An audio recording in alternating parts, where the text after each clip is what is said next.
Sidang jemaat kekasih Tuhan, sabda Tuhan yang menjadi petunjuk hidup baru. Dalam hal ini hukum Tuhan. Keluaran pasal 20 ayat 1 sampai 17. Saya jemput sidang jemaat kita berdiri. Saya ajak kita membaca berbalasan. Majelis jemaat membacakan ayat-ayat ganjil dan sidang jemaat kekasih Tuhan membacakan ayat-ayat yang genap. Ke-10 firman dimulai dari majelis jemaat. Lalu Allah mengucapkan segala firman ini.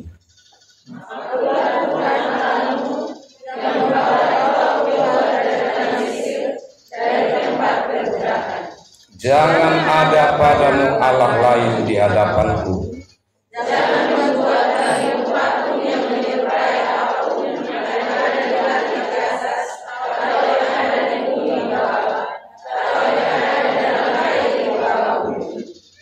Jangan sujud menyembah kepadanya atau beribadah kepadanya, sebab aku Tuhan Allahmu adalah Allah yang cemburu, yang membalaskan kesalahan bapa kepada anak-anaknya, kepada keturunan yang ketiga dan keempat dari orang-orang yang membenci aku.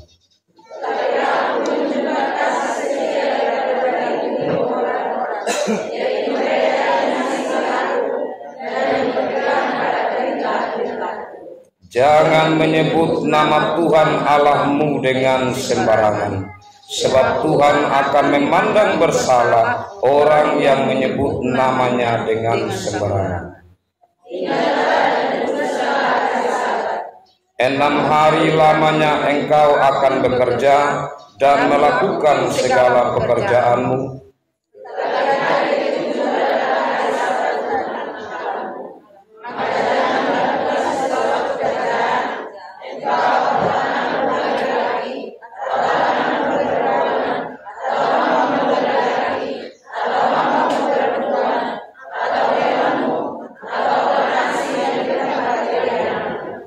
Sebab 6 hari lamanya Tuhan menjadikan langit dan bumi, laut dan segala isinya, dan Ia berhenti pada hari ke-7.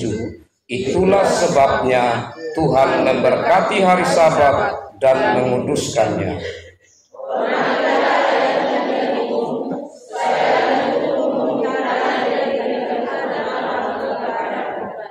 Jangan membunuh, jangan mencuri,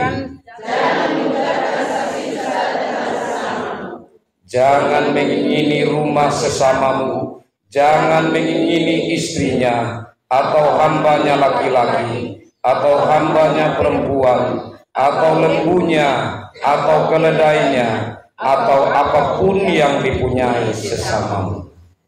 Demikian sabda Tuhan yang menjadi hukum Tuhan, dan mari kita menyambutnya dengan kita menyanyi bersama Kidung Jemaat 50A bait 1 dan 6.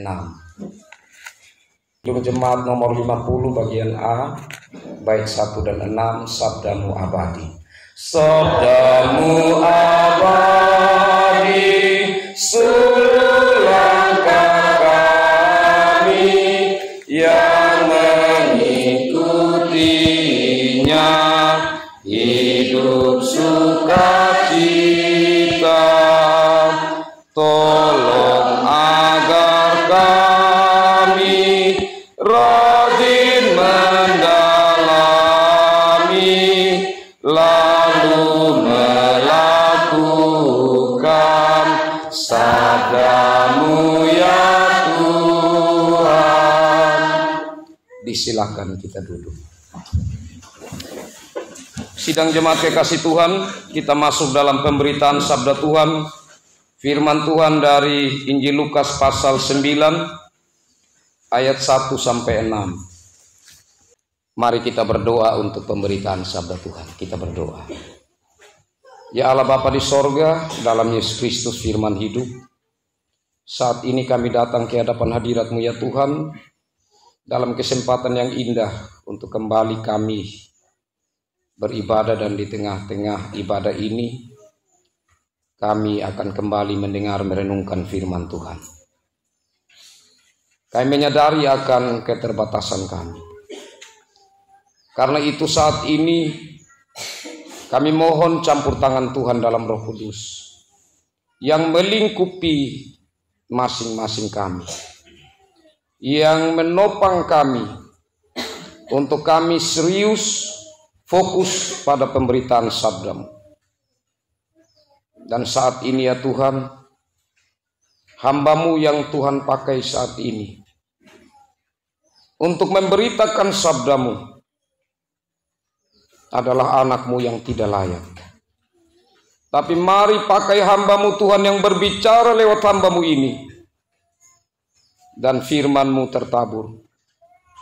Dan oleh karya Roh Kudus, semua kami yang mendengar, merenungkan, kami mengerti, kami menerima, dan mau bersedia melakukan dalam hidup kami. Mari Tuhan datang dan berfirman. Dalam Yesus Kristus kami berdoa. Amin.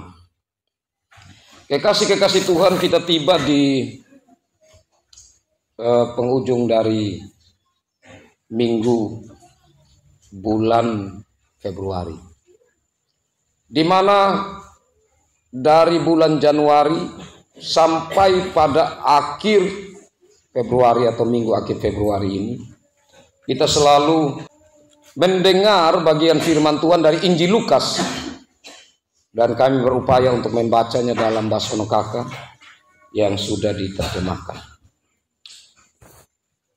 Saya akan membacakan dalam bahasa Nokaka. Hiyehu napa lewaha dama tomaha bulu maduah da ana pahakolan. Yesus mengutus 12 orang muridnya. Hiyehu naka uaja dama toma habul maduaha da ana pahakolan. Manga hina wajah kulih yaka kuaha ada roitiha da waditana yaka dapat tegahuha da to waling takapoiri. Manga napa lewah jelaha kada halak patomanya nali witina agikineina hi ala ana paparehat yaka jadi raja.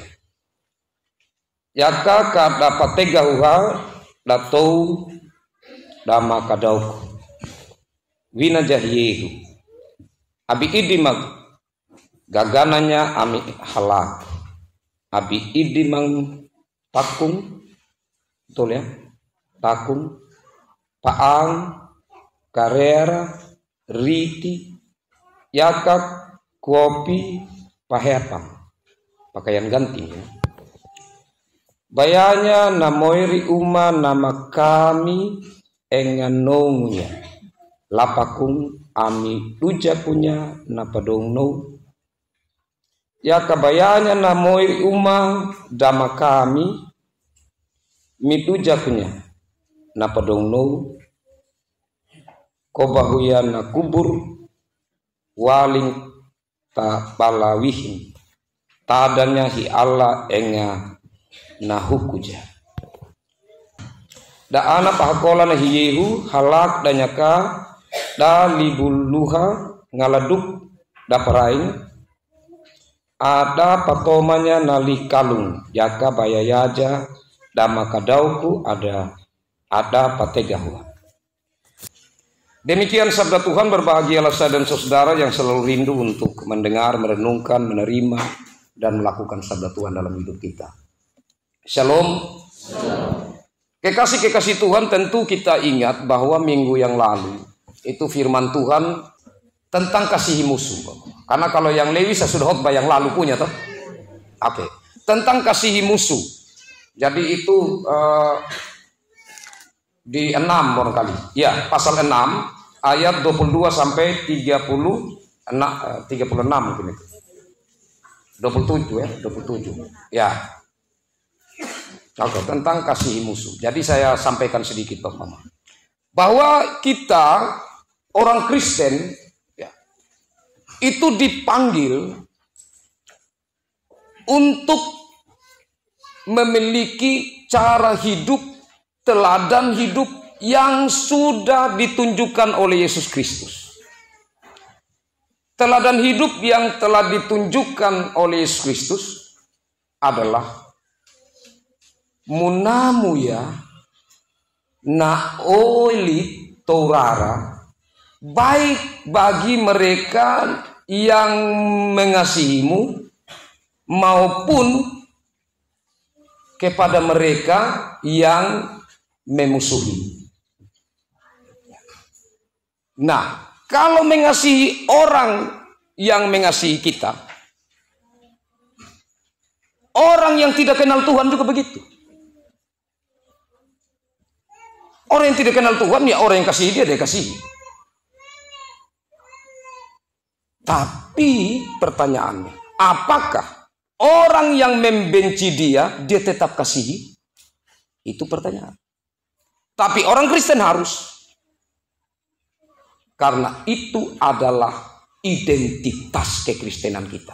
Karakter kekristenan kita, salah satunya diuji, apakah kita sudah ada di tingkat kekristenan sejati. Dari situ, mengasihi musuh. Wah, ini hal yang sangat berbeda dengan dunia. Hal yang sangat sulit. Tapi hal yang sulit ini bukan berarti tidak mungkin. Karena kalau kita perhatikan sedikit Bapak Mamai tentang yang lalu. Kalau kita perhatikan bahwa mengasihi musuh di sini, dia mengatakan begini, meskipun ini tidak bisa kita tafsirkan secara lurus atau harfiah. Barang siapa menampar pipimu yang satu, berikan juga kepadanya pipimu yang lain. Atau dalam bahasa negara nama kababa ya na papa laleimu muwajalana na papa lawanan. Jadi siapa yang kasih yang tampar pipi kiri, kasih juga pipi kanan.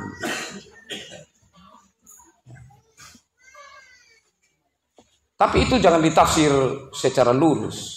Kalau secara lurus, bahaya. Berikanlah kepada orang yang meminta kepadamu dan janganlah meminta kembali. Sulit. Nah, kekasih-kekasih Tuhan, yang dimaksudkan di sini adalah bagaimana saya dan saudara-saudara menempatkan kasih dalam standar kasih Allah. Standar kasih Allah itu apa? Standar kasih Allah itu bahwa saya dan saudara adalah orang yang tidak layak untuk menerima hidup kekal. Karena kita sudah masuk di dalam maut. Artinya kalau tanpa pengorbanan Yesus. Tapi karena kasih Allah yang besar, Yesus yang tidak berdosa, mengambil dosa yang ada pada kita dan telah menyalibkan itu saat Yesus tersalib. Wah, kita ini kan sebenarnya musuh Allah. Dan Allah sama sekali tidak ada bersalah dengan kita. Tetapi justru Allah mengampuni kita. Itu tindakan kasih yang luar biasa dan itu landasannya. Kenapa saya mengasihi musuh saya? Karena Allah sendiri sudah mengasihi saya kok. Yang sebenarnya dimusuhi oleh Allah. Iya kan, tapi kan saya kan habis itu baik kepada Allah. Pikir dulu. Sehari-hari hidup kita seberapa baik kita kepada Allah. Tapi Allah terus mengasihi kita. Tapi bagaimana ya? Ya renungkan dalam doa Bapa kami saja. Ampunilah kami seperti kami juga minta Tuhan ampuni saya, tapi saya tidak mau mengampuni orang lain. Itu tidak pas. Itu doa harus didalami, tidak bisa sekedar di permukaan. Tapi ada caranya Bapak Mama. Di sini Tuhan Yesus memberikan cara untuk bagaimana kita bisa mengampuni orang. Itu pasal 6 ayat 28. Mintalah berkat bagi orang yang mengutuk kamu. Nah ini yang sulit kan. Tetapi coba belajar.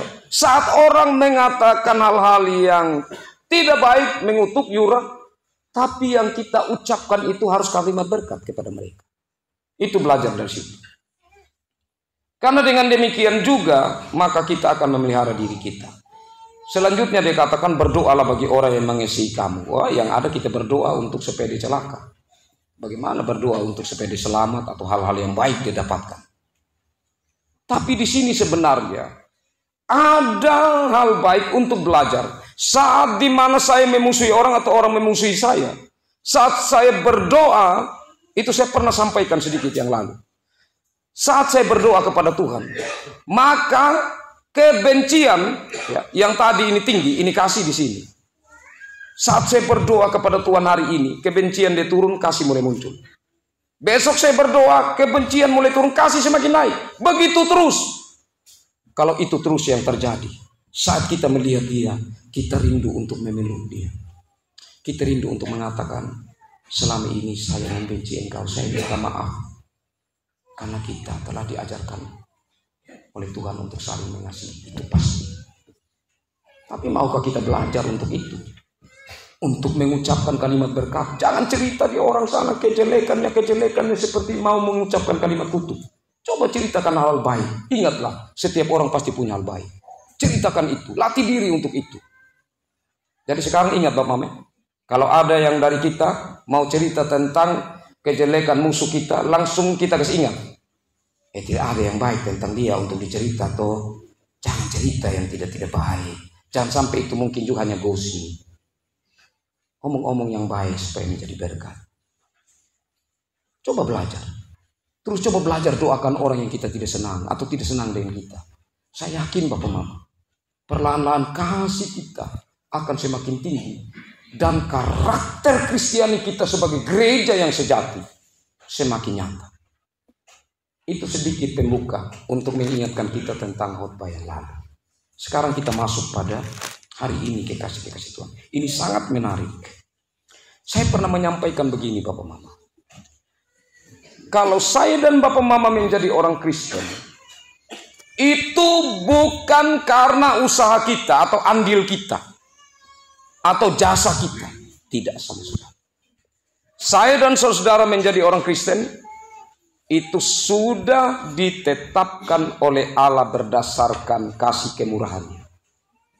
Kalau begitu ya luar biasa. Tuhan Allah sudah tetapkan saya dan Bapak Mama ini menjadi bagian dalam kerajaannya. Tetapi pertanyaan berikut, di dalam kerajaannya itu, apakah ada tujuan atau Allah hanya panggil untuk saya ada di situ? Tidak, ada tujuan. Saat Allah panggil untuk kita ada di dalam kerajaannya. Saat Allah panggil Petrus dan murid-murid di Danau Galilea, Allah punya tujuan. Saat Allah bilang ikutlah aku. Saat Allah panggil Lewi, sang pemungut cukai, Allah punya tujuan. Dan hari ini kita melihat pertama-tama tujuan Allah memanggil 12 murid. Maka Yesus memanggil ke-12 murid lalu memberikan tenaga dan kuasa kepada mereka untuk menguasai setan-setan dan untuk menyembuhkan penyakit-penyakit. Saat Allah telah menetapkan kita menjadi orang Kristen, maka di situ ada panggilan untuk kita ada di dalam kerajaannya, dan panggilan itu harus direspon. Salah satu tujuan dari panggilan Allah itu adalah untuk bersaksi.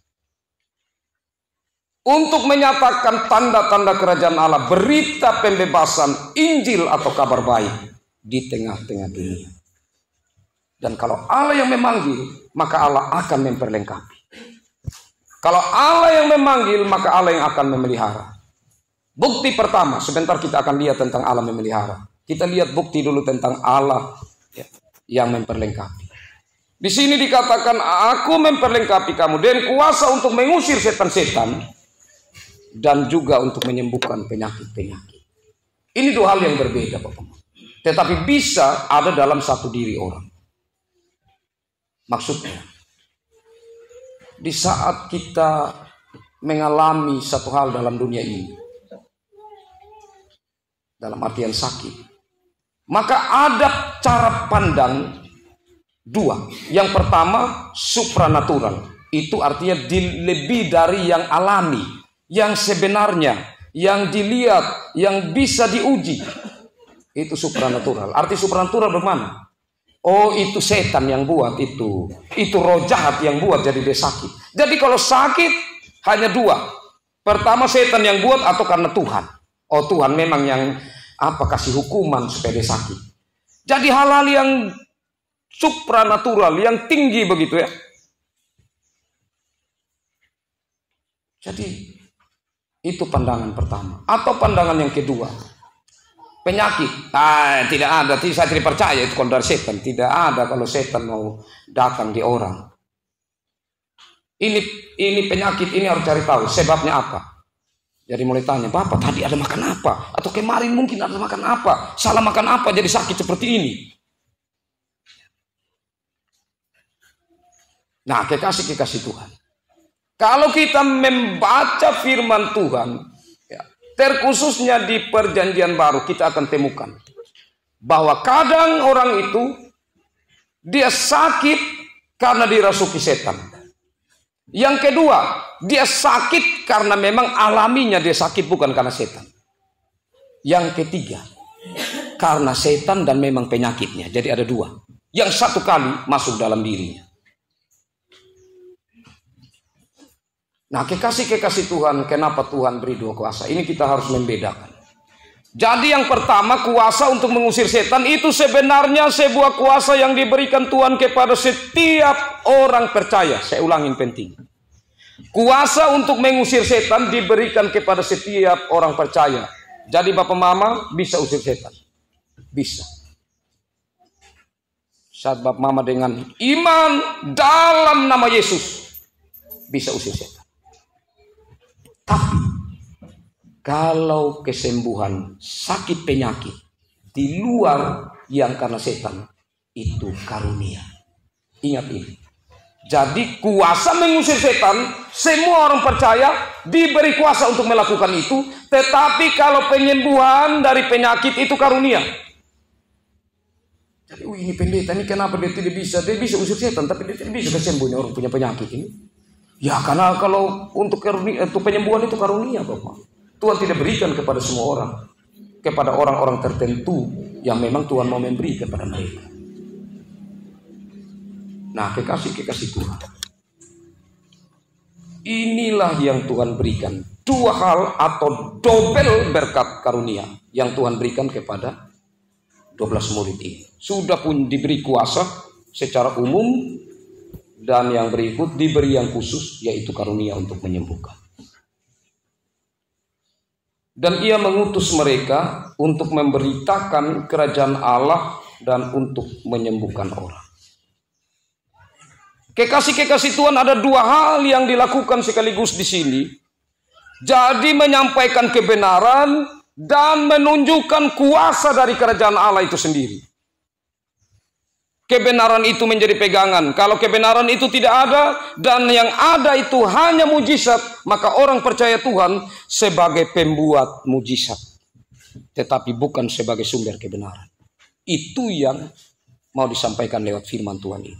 Orang harus pegang kebenaran, dan kemudian dari kebenaran itu orang juga akan melihat bagaimana kuasa-kuasa karunia yang Tuhan sedang nyatakan di tengah-tengah pelayanan.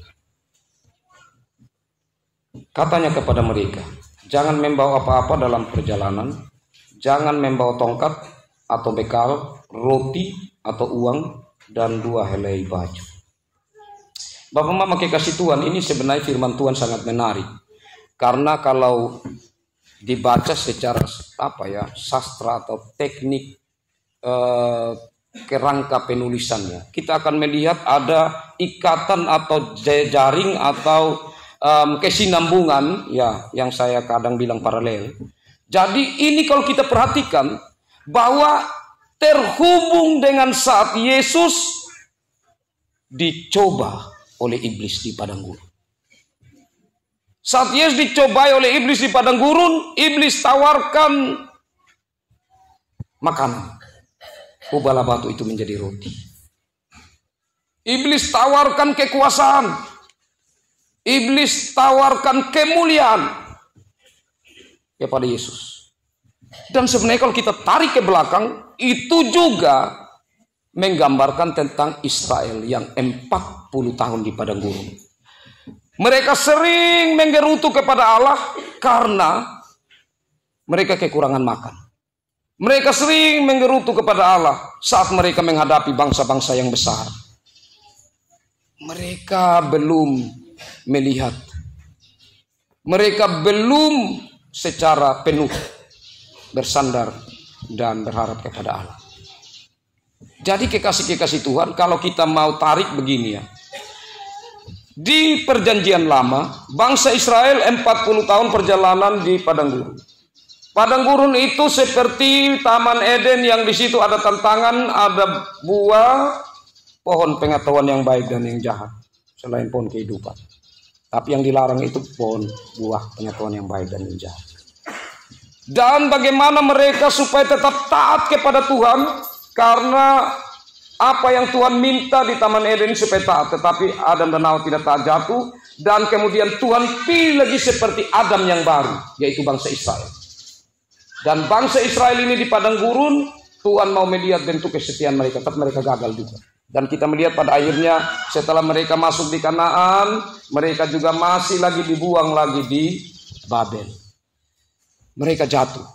Salah satunya adalah karena mereka mau tetap menjadi orang yang memimpin diri mereka sendiri dan orang yang mau untuk supaya perutnya aman secara ekonomi, tidak dapat masalah. Maju kepada peristiwa Yesus di padang gurun, Yesus digoda itu, tetapi Yesus menunjukkan bahwa dia satu-satunya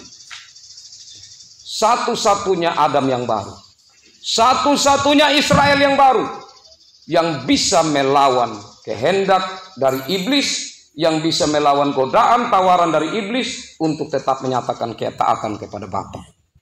Dan ini kuncinya Bapak. Sekarang Yesus mau memakai 12 murid, ini paralelnya begini.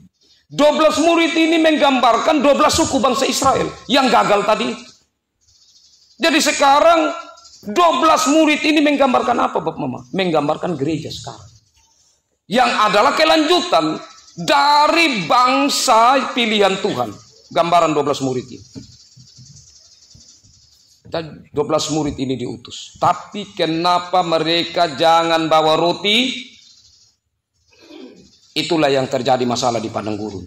Dan Yesus sendiri sudah mengalami, tetapi dia menang atas godaan iblis. Sekarang dia utus para murid, jangan bawa roti. Itu masalah. Akan jadi masalah bagi kamu. Jangan bawa pakaian. Jangan bawa bekal. Wah, Mama kasih Tuhan. Kalau orang minta kita pelayanan bawa tidak berbekali apa-apa, bahkan disuruh jalan dengan tanpa apa-apa, ya pasti kita ragu. Ya memang, saya juga pasti ragu.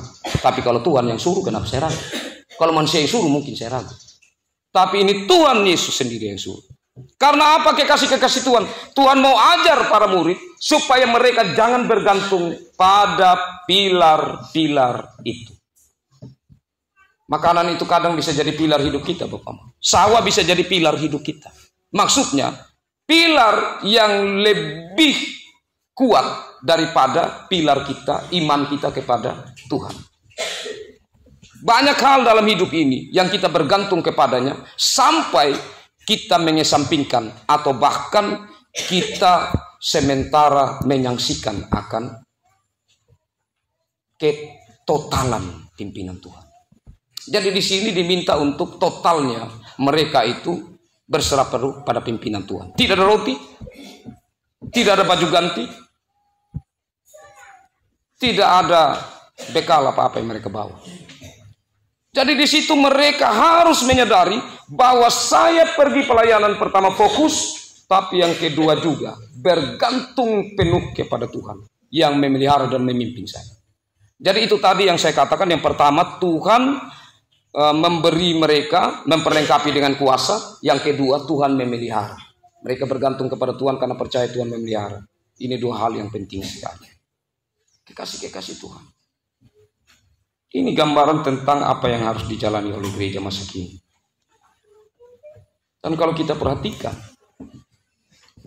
sekarang itu ya, pelayan-pelayan Tuhan bahkan sudah mulai perlahan-lahan bergeser dari prinsip ini, Bapak Mama. Saya puji Tuhan. Ya, kita saling mengingatkan para pengerja. Jadi selalu kami bicara. Kalau di BPMJ terbatas, bahkan kadang juga kami sampaikan itu kalau di sidang majelis. Tidak boleh tergantung pada pemeliharaanmu. Jangan sampai engkau berpikir tentang itu urusan Tuhan dan majelis jemaat yang panggil. Tapi tugas pelayan kita melayani Tuhan, melayani Tuhan, melayani Tuhan. Jangan pusing dengan itu. Karena apa kekasih? Landasan salah satunya firman Tuhan ini. Tuhan pasti akan memelihara saudara-saudara dan saya. Nah, selanjutnya kekasih-kekasih Tuhan. Dan apabila kamu sudah diterima dalam satu rumah, tinggallah di situ sampai kamu berangkat dari situ. Dan kalau ada orang yang tidak mau menerima kamu, keluarlah dari kota mereka dan kebaslah debu dari kakimu sebagai peringatan terhadap mereka. Mama kekasih Tuhan. Ini kadang-kadang orang menerjemahkannya secara harfiah saja. Artinya kalau nanti bertemu dengan masalah seperti ini, bagaimana Bapak Pendeta? Majelis bisa kebas kaki debu? Nah, itu kami di waktu persiapan khotbah bersama tentang ini ya cukup bergumul. Tapi saya percaya ada dua hal di situ. Bukan saja secara harfiah, tetapi juga di dalamnya terkandung maksud rohani yang mendalam. Jadi kekasih-kekasih Tuhan, kebas debu. Ya. Saat orang tidak terima, ya kalau terima tadi saya tidak perlu ungkapkan lagi, itu sudah jelas ya. Kalau terima ya tinggal di situ. Tinggal di situ maksudnya di satu rumah itu jangan pindah-pindah ke sana, pindah-pindah kan tetap di situ. Tapi di sini kalau tidak diterima, kebas kaki. Kalau secara lurusnya, kebas kaki itu Bapak Mama, karena apa? Kaki itu kotoran yang melekat di situ. Jadi kalau bangsa Ibrani atau orang Israel, kalau mau masuk rumah orang itu, tuan rumah itu, apalagi kalau tamu terhormat, tuan rumah itu cuci dengan kaki. Jadi siap air di situ, nanti itu tuan rumah sendiri yang cuci kaki tamu, karena di kaki itu kotor. Karena jalan di padang pasir kan berdebu. Nah, kekasih-kekasih Tuhan, mengebas abu kaki itu sebenarnya mau menyampaikan bahwa pertama, Tuhan Yesus mengatakan serahkan kepada Tuhan. Serahkan kepada Tuhan masalahmu. Kalau Bapak Mama baca ayat-ayat yang paralel dengan kisah ini di Matius 10 maupun di Markus 6, Bapak Mama akan temukan. Nanti mereka akan dapat bagian orang-orang itu. Bahwa pada hari penghakiman Tuhan mereka sudah ditentukan memang mereka akan binasa. Kekasih-kekasih Tuhan, di saat kita menghadapi persoalan dengan pelayanan kita, serahkan pada Tuhan. Tuhan adil. Tuhan hakim yang adil. Bagaimana cara untuk menyelesaikan pelayanan di gerejanya? Tuhan tahu. Dan yang kedua, kekasih-kekasih Tuhan, kebas kaki dari debu yang ada melekat di situ. Itu artinya supaya jangan menghambat ini fokus pelayanan. Jadi serahkan sama Tuhan artinya supaya jangan ada lagi yang dipikir. Supaya pelayanan ini fokus. Jangan sampai saya sementara berjalan begini mau pergi pelayanan, saya mesti pikir tadi ini nih, yang tempat saya keluar yang tidak terima, yang tolak ini. Akhirnya menghambat saya punya semangat pelayanan. Saya juga sering mengalami itu sebagai manusia. Tapi Tuhan memberi kesempatan, saya percaya, untuk saya juga belajar bagaimana untuk melihat di saat ada pergumulan-pergumulan yang ada supaya lebih berserah kepada Tuhan. Jadi hal-hal seperti ini mengandung dua hal. Yang pertama, bagaimana penyerahan diri kepada Tuhan saat menghadapi pergumulan. Tapi yang kedua, untuk bagaimana kita belajar terus fokus kepada pelayanan. Nah, kalau berbicara seperti ini bisa Bapak Mama lihat saya dan majelis jemaat. Sering kali kalau berbicara tentang pelayanan, itu tugas dari majelis jemaat. Tapi saya katakan tadi pengutusan 12 murid ini, sebenarnya ini adalah suatu gambaran tentang gereja nanti. Bagaimana di dalam tugas panggilannya masuk dalam bagian dari kerajaan Allah Yesus sebagai Raja yang memimpin di sana. Kekasih-kekasih Tuhan, tugas panggilan memberi kesaksian tentang Yesus. Itu adalah tugas bersama kita. Lalu pergilah mereka dan mengelilingi segala desa sambil memberitakan Injil dan menyembuhkan orang sakit di segala tempat. Mereka taat. Ini kuncinya. Kekasih-kekasih Tuhan saat bangsa Israel lewat padang gurun banyak kali mereka tidak taat, mereka gagal. Saat Yesus digoda, Yesus tetap taat pada kehendak Bapa.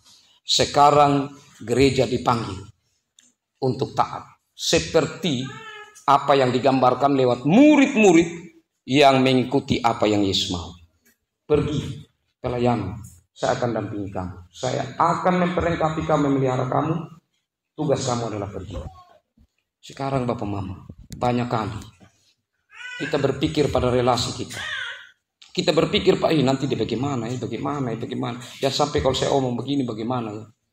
Tapi kita tidak melihat bagaimana relasi dengan Tuhan. Yang memberi kepada kita tanggung jawab. Yang sudah ada di dalam kerajaannya. Nah, ini hal yang kedua. Jadi kasihi musuh menunjukkan karakteristik. Menunjukkan bagaimana sifat-sifat ciri dari identitas orang Kristen seperti apa. Dan yang kedua, bagaimana melayani Tuhan. Bersaksi terus dengan ketaatan. Itu ciri identitas Kristen. Apakah saya dan Bapak Mama bersedia untuk memenuhi panggilan ini? Apakah kita dalam rumah tangga mau menyatakan kesaksian, menyatakan Tuhan di atas segalanya, dan di tempat-tempat lain? Tuhan memberkati firman-Nya dan memberkati kita semua. Amin.